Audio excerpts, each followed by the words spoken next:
सबसे पहले तो wish you very happy new year. सबको नया साल बहुत बहुत मुबारक। मेरे बच्चों को भी और सारे शिक्षक साथियों को भी नया साल ढेर सारी खुशियाँ लेकर आए। आप खूब तरक्की करें और आगे बढ़ें। एक बात मैं बोलूँगी, आपने मुझे जवाब देना है, क्वेश्चन पूछना है मैंने। 26 दिसंबर कौन सा दिन मनाया जाता है? कौन सा दिन मनाया जाता है? वीर बाल दिवस।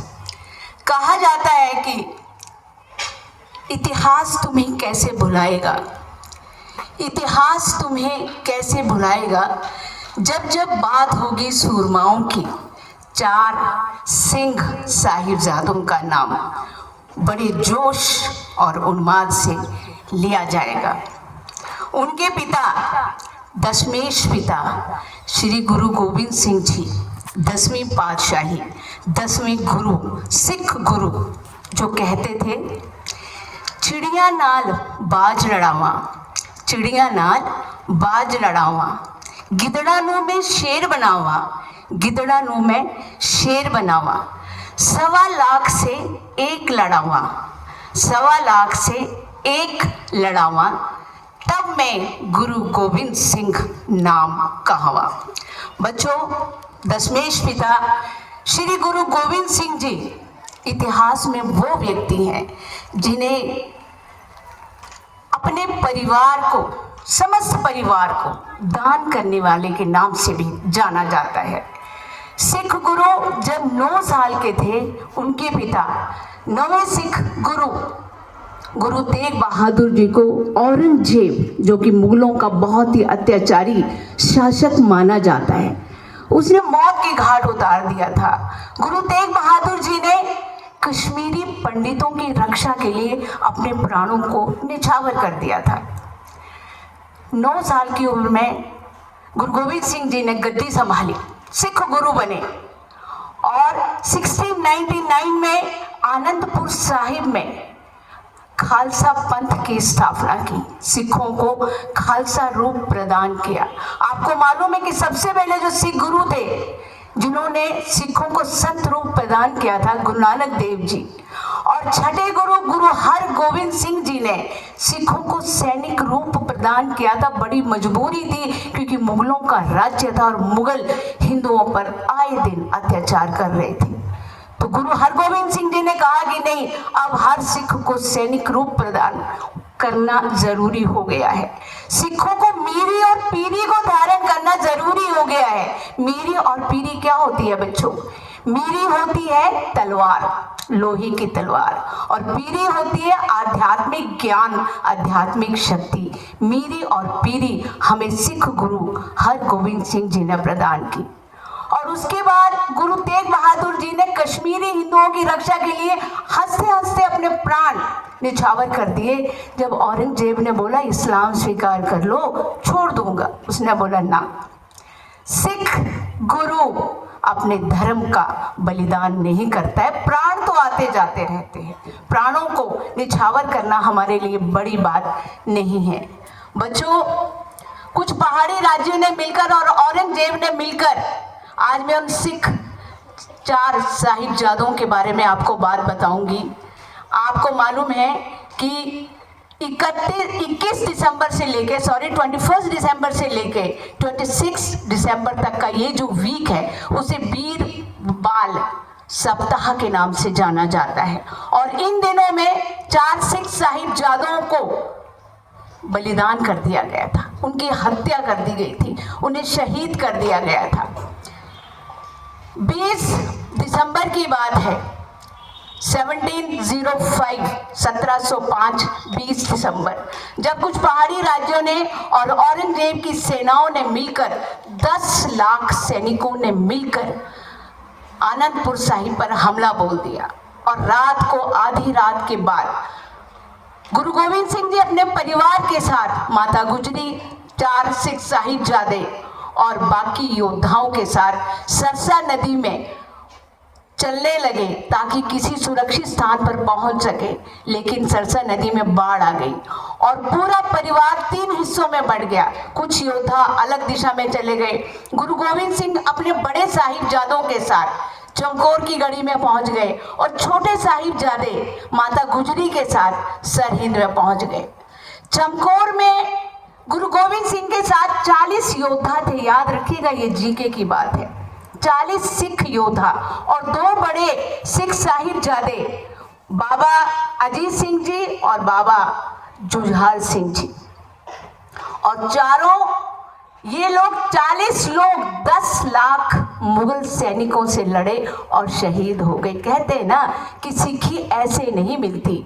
अजीत सिंह के शरीर पर 393 बाण मारे गए थे, तब जाकर वो शहीद हुए थे। 393 बहुत छोटी संख्या नहीं है, बहुत बड़ी संख्या है। और तब जाके वो शहीद कहलाए। जिस जगह पर उनका कत्ल किया गया मुगलों के द्वारा, उस जगह पे जो गुरुद्वारा बना उसे गुरुद्वारा कत्ले साहिब का नाम दिया गया।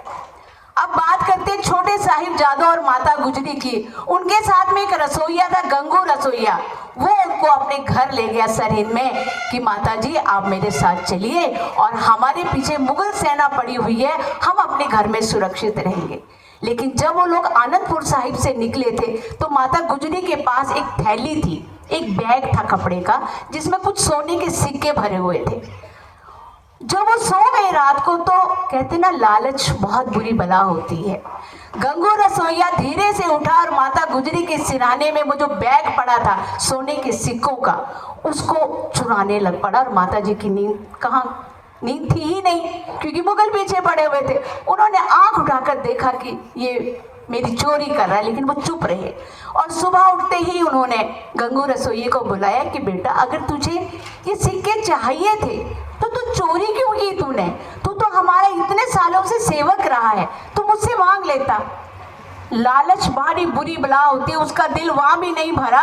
और वो जाके जितने भी मुखबिर थे वहां के सरहिंद के सूबेदार के, जिसका नाम था वजीर खान के मुखबिरों को, उसके जासूसों को ये सूचना दे दी कि छोटे साहिबजादे और माता गुजरी मेरे घर ठहरे हुए, जाओ उनको पकड़ लो और मुझे ढेर सारा इनाम दे दो। गुरु गोविंद सिंह हाथ ना आए तो क्या हुआ, छोटे साहिबजादे तुम्हारे हाथ आ जाएंगे। और मुगल सिपाही वहां पर गए और माता गुजरी और छोटे साहिबजादे, जो कि बड़े छोटे बच्चे थे, छोटे साहिबजादे जिनके जो तीसरे नंबर के साहिबजादे थे जोरावर सिंह जी, उनकी उम्र कुल 9 साल की थी। और जो सबसे छोटे थे बाबा फतेह सिंह जी, वो कुल 6 साल के बच्चे थे, बड़े मासूम बच्चे। उनको पकड़ के ले जाया गया जी वजीर खान के सामने। और जब वजीर खान के सामने ले जाने लगे तो उनके जो सिपाही थे उन्होंने बोला देखो ये बहुत बड़े वजीर हैं, वजीर खान है और यहाँ के सूबेदार हैं, इनके सामने सिर झुका के खड़े होना। ले गए, लेकिन दोनों साहिबजादों के सिर एकदम ऊपर को, बिल्कुल झुके नहीं। तो उन्होंने बोला सिर क्यों नहीं झुकाते हो हमारे सामने? दोनों बच्चों ने बोला कि हमारा सिर जो है ना, सिखों का सिर, ये एक अकाल पुरख के सामने झुकता है। अकाल पुरख होते कौन? वाहिगुरु भगवान। और दूसरी बार हमारा सिर हमारे गुरु पिता दशमेश पिता गुरु गोविंद सिंह के सामने झुकता, और किसी के सामने ये शीश नहीं झुकता है, ना झुका है और ना झुकेगा। बड़ा गुस्सा आया वजीर खान को। बोला चलो तुम बड़े मासूम बच्चे हो, छोटे बच्चे हो, मैं तुम्हें माफ कर दूंगा, तुम इस्लाम स्वीकार कर लो, इस्लाम कबूल कर लो, मुसलमान बन जाओ। कहते मुसलमान बन के हमें क्या मिलेगा? बोला मैं तुम्हें राजपाट दूंगा, 32 हूरे दूंगा, सोना चांदी दूंगा, तुम्हें वो हर सुख दूंगा जो तुम लोगों ने अभी तक हासिल ही नहीं किया है। तो कहते हैं छोटे साहिबजादे ने पूछा क्या तुम्हें हमें ऐसा भी वरदान दोगे कि हम कभी मरे नहीं? कहते नहीं, मरना तो सबको पड़ता है। कहते उन्होंने फिर सवाल किया कि तुम मुसलमान हो, क्या तुम कभी नहीं मरोगे? कहते नहीं, हम तो मरेंगे। बोला फिर हम मुसलमान क्यों बने? हम सिख हैं और सिख गुरु के खालसा सिपाही हैं, हमें मौत से डर नहीं लगता। और जैसे जैसे उन्होंने उन बच्चों को प्रताड़ित करना शुरू किया, तड़फाना शुरू किया, डराना शुरू किया, वो उतने ही जोश के साथ जो बोले सोनिहाल, सत श्री अकाल, ये जयकारा लगाने लगे। डर उनके फेस पर जरा भी नहीं था। वजीर खान ने एक मौका दिया कि जाओ अपनी दादी के पास और उनसे सलाह मशवरा करो, कल फिर तुम्हें कोर्ट में हाजिर किया जाएगा और तुम सोच लेना कि तुम्हें इस्लाम कबूल करना है कि नहीं करना है। वो दादी के पास गया और दादी ने पूछा, बच्चों क्या हुआ वहां पर दरबार में, क्या हुआ? तो उन्होंने कहा, दादी वो हमें बहुत मजबूर कर रहे थे कि तुम इस्लाम कबूल करो, इस्लाम कबूल करो। तो दादी ने बोला, तो तुमने क्या बोला? हमने बोला कि हम सिख गुरु की संतान है और हम इस्लाम कबूल नहीं करेंगे, हमें मरने से डर नहीं लगता है। दादी बहुत खुश हुई। दादी ने बोला, शाबाश मेरे बच्चों, अगर कल तुम्हें वो ऐसा ही बोलेगा तो तुमने तो भी डरना नहीं है। दूसरे दिन फिर दरबार ले गए, फिर उन्हें तड़पाया गया, मारा गया, प्रताड़ित किया गया और बोला गया, लालच भी दिया गया कि बच्चों अभी भी मौका है, इस्लाम कबूल कर लो। उन्होंने बोला, हम इस्लाम कबूल नहीं करेंगे। जैसे जैसे जल्लाद उनके ऊपर कोड़े बरसाता था, वैसे वैसे जो बोले सो निहाल, सत श्री अकाल का जयकारा लगाते थे। हार करके काजी ने बोला कि लास्ट मौका दे रहे हैं हम तुम्हें। बोला, नहीं, हम इस्लाम कबूल नहीं करेंगे। आदेश हो गया कि इनको जिंदा ही दीवार में चिनवा दिया जाए। बच्चों, जिस जगह उन्हें दीवार में चिनवाने के लिए ले गए और पहले ईंट जब उनके पाँव में रखी, फिर काजी ने बोला, अभी भी मौका है, बच्चों इस्लाम कबूल कर लो, तुम बड़े मासूम बच्चे हो, तुम्हें मारने का मन नहीं करता है। उसने फिर उन्होंने जितनी बार बोला कि इस्लाम कबूल करो, वो उतनी बार बोलते थे जो बोले सो निहाल, सत श्री अकाल। हार करके यहाँ तक, छोटा भाई की हाइट छोटी थी, बड़े की नेचुरली लंबी थी, वो 9 साल का, वो 6 साल का बच्चा। जब छोटे भाई की गर्दन तक ईंट पहुंच गई, उससे पहले घुटनों पे ईंट पहुंची, सुनिएगा बात, तो घुटनों के आगे वो ईंटें अड़ गई, दीवार सीधी ना बने। तो मिस्त्री ने क्या किया, उस ईंट को तोड़ना शुरू किया ताकि दीवार सीधी बने। तो फतेह सिंह साहिब जी ने बोला कि भैया आप ये ईंटें क्यों तोड़ रहे हो, आप हमारे घुटने छील दो ना, ताकि मुगलों की दीवार जो है वो सीधी बने। और देखो बच्चों, उन जल्लादों ने उन बच्चों के घुटने भी छिले और उस दीवार को सीधे किया। जब गर्दन तक आपकी ईंट पहुंच गई तो बड़ा साहिबजादा, जिनका नाम था जोरावर सिंह जी, वो रोने लग पड़े। छोटे ने बोला, भाई आप क्यों रो रहे हो, आपको क्या मौत से डर लगता है? तब बड़े भाई ने बोला, नहीं, मुझे मौत से डर नहीं लगता है, क्योंकि हम अपने गुरु पिता के खालसा सिपाही हैं। पर तू बहुत छोटा है, तू लाडला है, तू सबका प्यारा है और सब तुझे प्यार करते हैं। तू पहले शहीद होगा तो और तुझे सब प्यार करेंगे, मैं बाद में शहीद होऊंगा तो मुझे प्यार कम मिलेगा। देखो, उन बच्चों को वहां भी शहीद होने की होड़ लगी हुई थी कि पहले कौन शहीद होगा। और कहा जाता है कि जैसे ही उन बच्चों के ऊपर दीवार, सिर के ऊपर तक दीवार चिन दी गई, इतनी आंधी आई कि वो दीवार नीचे गिर गई और बच्चे भी एक साइड गिर गए। अभी थोड़ी सी सांस उनमें बाकी बची थी। काजी ने एक बार फिर से पूछा कि बच्चों अभी भी मौका है, इस्लाम कबूल करते हो? बच्चे बेसुध थे, लेकिन बेसुध होते हुए भी उन्होंने हाथ से मना किया कि एक सिख बच्चा कभी इस्लाम कबूल नहीं करेगा। मर गए बच्चे, उनकी शहीदी हो गई। उन बच्चों की लाशों को उठाया और वहां पास की नदी के पास फेंक दिया, संस्कार के लिए किसी को वहां आने ना दिया जाए। और उस समय वहां पे एक दीवान थे जिनका नाम था टोडरमल जी।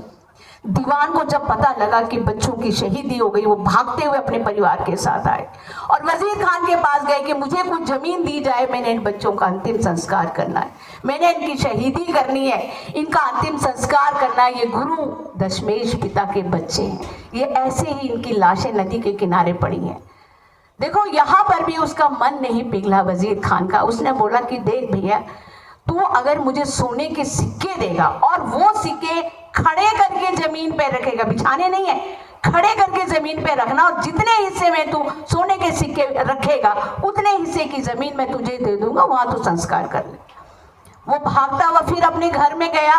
घर में जितना सोना चांदी सिक्का था वो सारा लेकर आया और उन्होंने अपने भाई नागरमल जी के साथ, टोडरमल और नागरमल 2 नाम याद रखिएगा, उन दोनों भाइयों ने मिलकर उस पूरे हिस्से में वो सोने की अशरफियां बिछा दी, बिछाई नहीं, खड़ी करके लगाई। और जितना हिस्से में वो बिछा सके उतना हिस्सा वजीर खान ने दे दिया और वहां पर उन दोनों बाल वीरों का अंतिम संस्कार किया गया। बच्चों, जिस जगह इन बच्चों का संस्कार हुआ है उस जगह को फतेहगढ़ साहिब के नाम से जाना जाता है। ये कोई कहानी नहीं है, ये कोई किस्सा नहीं है, ये हम आप बच्चों के साथ इसलिए शेयर करते हैं कि आप तो फिर भी बड़े हैं। हमारे नर्सरी केजी का बच्चा जितना होता है उतनी उम्र थी साहिबजादा फतेह सिंह जी की। तो बालकों में डर नहीं होना चाहिए, बालकों में एक भय नहीं होना चाहिए, ये हमारे मन की सोच होती है।